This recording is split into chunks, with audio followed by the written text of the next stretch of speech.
کوئی متفقہ رائے کہیں سے نہیں آتی اور کوئی کنفرم خبر نہیں آتی۔ بہرحال پھر اسد قیصر کو بھی آرمی چیف نے کہا کہ حضور جائیے یا تو استعفیٰ دیجیے تاکہ کوئی دوسرا بیٹھ کر یہ سارے معاملات حل کرے، یا جا کے ووٹنگ کرائیے۔ پھر اس کے بعد وہ غصے میں آ گئے پرویز خٹک اور وہ کہ کام تو کرنا تھا مگر صحافیوں کو گالیاں بکیں۔ اب خان صاحب جا چکے ہیں، گھر بیٹھے ہیں۔ اسلام آباد سے خبریں یہ ہیں کہ لوگ پی ٹی آئی کے باہر نہیں نکلے، پٹواری باہر آئے، جیالے باہر آئے اور دوسرے باہر آئے، مگر وہ پی ٹی آئی جنہیں لاکھوں کی تعداد میں خان صاحب نے آج کی کال دی ہوئی تھی ابھی تک تو باہر نہیں نکلے ہیں۔ یہ تو تھا ایک سینیریو، مگر یہ سب کو پتہ ہے کہ خان صاحب وائلنٹ ہیں، وائبرنٹ بھی ہیں، اور ان سے بڑا ایگزوریٹر کوئی نہیں ہے۔ انہیں بولنے کا فن آتا ہے۔ انہوں نے 3.5 سال پورے ریاست مدینہ بیچی اور وہ فلاحی ریاست دکھاتے رہے۔ یہ ایک لمبی کہانی ہے کہ ان کے دور میں کتنی ترقی ہوئی، کتنی خوشحالی آئی یا کتنا ڈکلائن کیا، یہ معیشت دان آپ کو بتائیں گے۔ مگر یہ درست ہے کہ عالمی تنہائی بڑھی اور اتنی بڑی کہ یورپی یونین اور امریکہ سے ڈائریکٹ خان صاحب نے تلوار بازی پر اتر آئے۔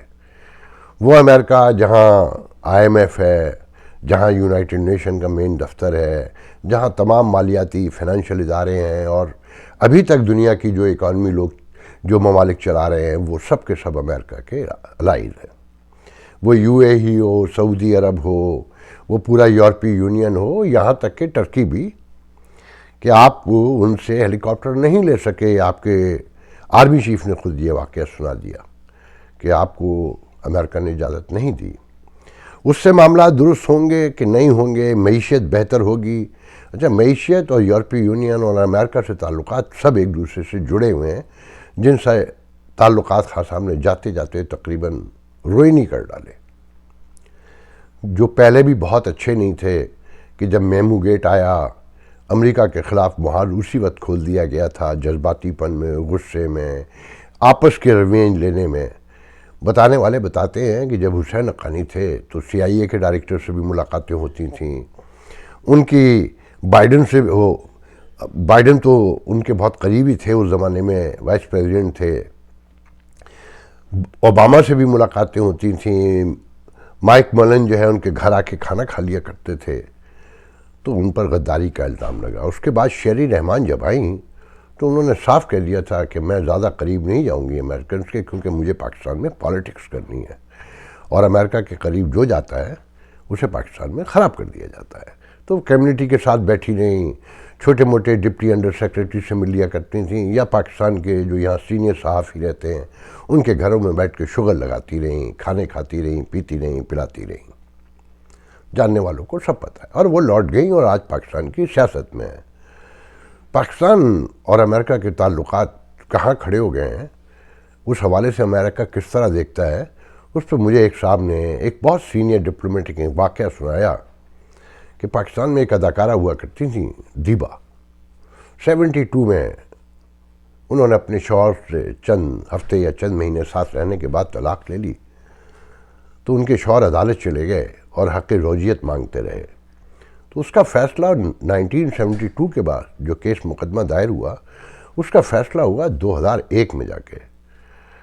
تو عدالت سے کہتے ہیں کہ ان کے شوہر نے یہ کہا کہ حضور میں تو اس عدالت میں 26 سال کی دیبا سے حق زوجیت مانگنے آیا تھا، آپ نے مجھے جو حق زوجیت کا حق ادا بھی کیا، فیصلہ بھی دیا میرے حق میں، تو دیبا 66 سال کی ہو چکی ہیں اور میں 77 سال کا۔ تو کہنے والے کہتے ہیں یہ تعلقات وہاں جا کے کھڑے ہو گئے ہیں کہ دونوں اس قابل نہیں رہے کہ ایک دوسرے کے لیے کوئی ہیلپ آؤٹ کر سکیں، یا وہ پرانے گریونسز جو اتنے گہرے ہو چکے ہیں کہ انہیں بھرنا ناممکن سا نظر آتا ہے۔ مگر ناممکن دنیا میں کچھ نہیں ہے۔ اس میں افسوس کی بات یہ ہے کہ وہ امریکن پاکستانی گروپ، ایک تو وہ گروپ ہیں جو خاموشی سے کام کر رہے تھے دونوں ملکوں کے درمیان ورکنگ ریلیشن شپ کے لیے، ایک وہ گروپ ہیں جو تمغے لے رہے تھے، کاکرز دکھا رہے تھے، اور یہ بتاتے تھے کہ اب بائیڈن کی کال آئی، کہ اب تک کال آئی، اور یہاں بظاہر لابنگ گروپ بھی بنا رکھے ہیں. جب یہ لابنگ کا کھیل جب کوئی نئی حکومت آئے گی اور وہ سب چیک کرے گی تو اس میں پتہ چلے گا کہ اس میں بھی کتنی کرپشن تھی اور ریاست مدینہ کن کاموں میں انوالو تھی. تو وہ گروپ جب خان صاحب نے امریکہ کے خلاف نعرہ لگایا تو وہ خاموش ہو گئے, چپ ہو گئے. ان میں اتنی ہمت نہیں ہوئی کہ وہ امریکن پاکستانی بھی ہیں وہ خان صاحب کو سمجھائیں یا منظر پر آ کر بتائیں کہ جو کچھ ہو رہا ہے غلط ہو رہا ہے. امریکہ کا ایسا کوئی ارادہ نہیں تھا, نہ اسے ضرورت ہے, نہ پاکستان اتنا اہم اسٹریٹجیکلی کوئی پارٹنر رہ گیا ہے اب کہ اس کے خلاف یہ کیا جائے کہ رجیم توڑے جائیں, بنائے جائیں, لائے جائیں.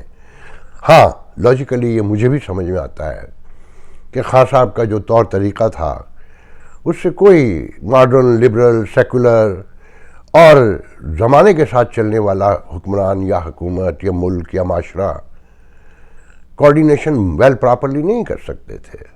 تو عین ممکن ہے کہ انڈر سیکریٹری ڈونلڈ لو نے کہا ہو کہ ان کے ساتھ کیسے کام کریں گے. اس بات کا فسانہ بنا دیا گیا. وہ تو خیر اب انکوائری ہوگی, تحقیقات ہوں گی, اسد مجید آئیں گے جو ایک نکمے ترین سفیر تھے اور ثابت ہو گیا کہ وہ آخر میں کتنا بڑا گن گھول گئے اور انہیں کیوں برسلز دیا گیا کہ جبکہ وہ یہاں پر 3.5 سال تقریباً رہے انہوں نے کچھ نہیں کیا. یہ جاننے والے سب جانتے ہیں. اب دیکھیں اس نئی حکومت کے مسائل بہت بڑے ہیں. کیا خان صاحب انہیں حکومت کرنے دیں گے؟ کل اگر وہ استعفیٰ دے جاتے ہیں تو 90% تو سیاست ان کی ختم ہو جائے گی اگلے الیکشن تک. اور پھر کیا ریاست خان صاحب کو اب وہ سیاست کرنے دے گی؟ ہمارے سامنے جو مثالیں ہیں اس میں تو نہیں نظر آتا.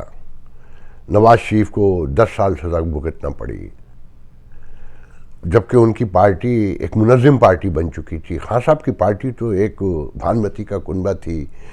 جو لوگ آج ڈیسیجن لے رہے تھے ان کی پارٹی میں, جو انہیں یہاں تک لائے, ان کا پارٹی سے کوئی لینا دینا نہیں تھا. وہ جمع کیے گئے تھے, وہ اپنی ضرورتوں, اپنی مجبوریوں, اپنے تقاضوں کے مطابق اس پارٹی میں آئے تھے اور ان کی ایک پوری تاریخ ہے. ورکر تو پہلے ہی ناراض ہو چکا تھا. اب کیا ورکر باہر نکلے گا, وہ روزانہ سڑکوں پر آئے گا, دھرنے دے گا 126 دن یا اس کے آدھے دن یا 2 ہفتے یا 1 ہفتہ یا روزانہ 3 گھنٹے, یا خان صاحب کو یہ اجازت ملے گی؟ اور کیا خان صاحب فارن فنڈنگ کیس سے بچ جائیں گے کہ جاتے ہوئے ان سے پنگا لے لیا جو انہیں لے کر آئے تھے, کندھے پہ بٹھا کر لے کر آئے تھے؟ میرے خیال میں یہاں اسٹیبلشمنٹ کے لیے بھی ایک بڑا سبق ہے کہ آپ کا ہر تجربہ ناکام ہوا, آپ کی ہر فارمولہ آپ کا ناکام ہوا.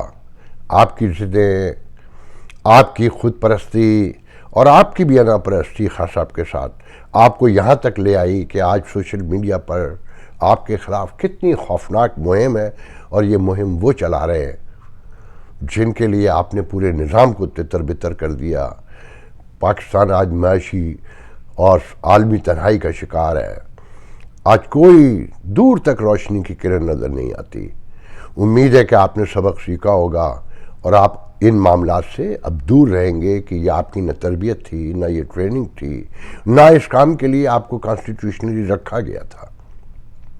آپ ایک مقدم, محترم, مقدس ادارہ صحیح, اور سب آپ کے ساتھ چلنا چاہتے ہیں کہ آپ کے بغیر ملک نہیں رہ سکتا. مگر آپ بھی یہ سمجھیں کہ معاشرے کی آزادی, اس کی خوشحالی, ترقی کے بغیر آپ بھی نہیں رہ سکتے. اگر آپ ساتھ رہنا چاہتے ہیں اور ان کو بھی ساتھ رکھنا چاہتے ہیں ایک جغرافیے میں, تو سب کو اپنا اپنا کام سمجھنا ہوگا. اب ضرورت اس بات کی ہے کہ نہ انتقام لیا جائے, نہ کسی کی بڑی بڑی غلطیاں معاف کی جائیں, مگر شہباز شریف سے لے کر آنے والے آرمی چیف تک سب کو ایک بات سمجھنی ہوگی کہ جیسے خان صاحب نے انتقام کا تاثر پیدا کر کے بہت سارے سچ کو بھی جھوٹ بنا دیا, اگر انہوں نے بھی یہی کیا تو پھر اللہ ہی جانے کون بشر ہے. دیکھیں اس وقت اصل مسئلہ تو یہ ہوگا سی پیک, جو ان کے ایمبیسڈر نے اور ان کی وزارت خارجہ نے چین کے کہہ دیا کہ امید ہے کہ نئی حکومت کے آنے سے سی پیک پر اثر نہیں پڑے گا. مگر سی پیک اب ایسے نہیں چل سکتا. کیا امریکہ اور چین کے درمیان ہم کوئی درمیانی راستہ ایسا بنا سکیں گے ہمارے پاس وہ لوگ ہیں جو امریکہ کو بھی مطمئن کر سکیں اور چائنا کو بھی مطمئن کر سکیں اور ہم اپنے کاروباری مفادات کو پورا کر سکیں. یہ ایک بہت بڑا چیلنج ہوگا.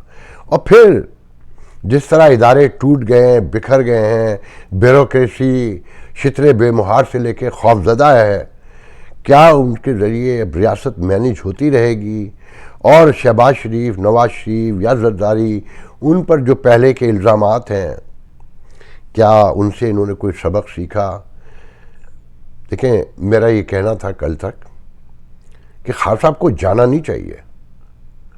خان صاحب کی دروغ گوئی، ان کی لفاظی، ان کا رومانسزم اور ان کا جو فینٹیسی ہے، وہ ایک چیک اینڈ بیلنس کے بہت بڑے کام آ سکتا ہے. اور خان صاحب آہستہ آہستہ بلا شبہ میچور ہوں گے یقیناً پولیٹیکلی. اس سے تو ایج وائز تو بہت میچور ہیں، مگر پولیٹیکلی میچور ہوں گے تو پاکستان کو اس سے فائدہ پہنچے گا، جمہوریت میں نکھار آئے گا، استحکام آئے گا.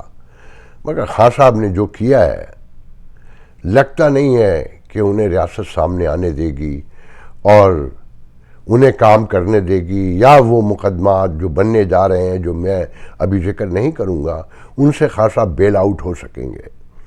تو ان ساری چیزوں کی روشنی میں دیکھنا یہ ہے، سب سے بڑا مسئلہ تو یہ ہوگا کہ لوگ جو خان صاحب کو فالو نہیں کرتے تھے، انہیں جواب دینا ہوگا کہ یہ جو موجود نظام ہے، اگر اس میں بنیادی تبدیلیاں نہ کی گئیں، بتدریج کرنی ہوں گی. ایک راتوں رات دنوں میں یا 6 مہینے میں سب نہیں بدل جائے گا.